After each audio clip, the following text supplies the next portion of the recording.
Spider-Man fans, today we're diving into an epic future story. New York City, 2061 AD. This isn't just any comic. This is a 100th anniversary special for Spider-Man. And it delivers an insane battle between Peter Parker and a Kingpin-controlled symbiote.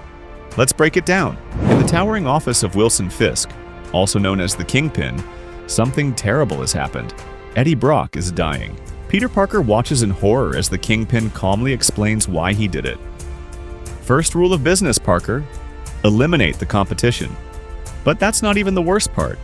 Kingpin reveals that he paid for the symbiote, but not just any version. This one is infused with advanced technology, allowing the wearer to control almost any machine in the world. And guess what? Peter and Eddie's battle wasn't a coincidence.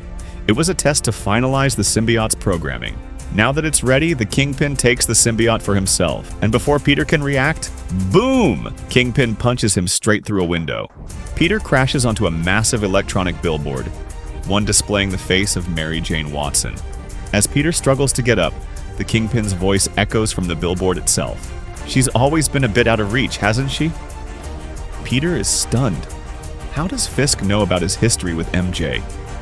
And that's when it hits him. The symbiote's new power. With its tech-based enhancements, there's nowhere it can't reach. It knows everything. It sees everything. It can control everything. And then, zap! The Kingpin electrocutes Peter through the billboard. Peter crashes into the street, dazed before stumbling to his feet and asking a random pedestrian which way north is. The stranger doesn't know, and that's when Peter realizes, I used to know this city like the back of my hand. But before he can think further, Fisk strikes again. Controlling the parked cars, he detonates them, launching Peter through the air. Peter barely lands at 56th Street and 6th Avenue, but Fisk isn't giving him a second to breathe. Using the city's tech as his own personal weapon, he tries to crush Peter with a car. Peter wall crawls to the top of a skyscraper, but boom! The Kingpin crashes a helicopter into the building, forcing Peter to jump off the roof. Desperate, Peter makes his way to Central Park. He has an idea, a weakness of the symbiote that never changes. He grabs a burning stick from a fire pit, turning it into a makeshift weapon. Then, from the shadows, the Kingpin emerges. Peter lunges forward, jamming the flaming stick into the symbiote. It screeches in pain, splitting open just long enough for Peter to pull Fisk out.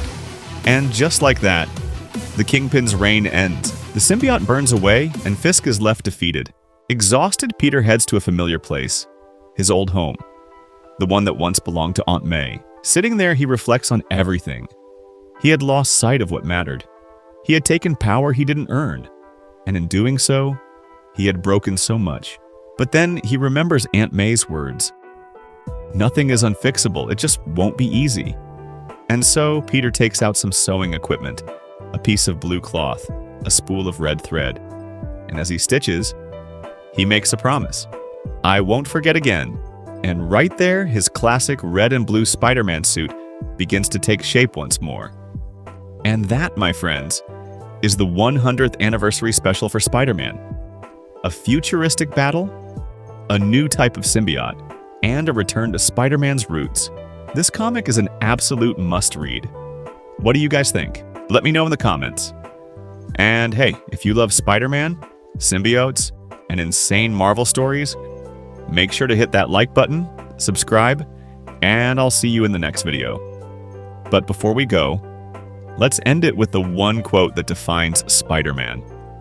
The lesson that has shaped him through every battle, every loss, and every comeback. With great power comes great responsibility.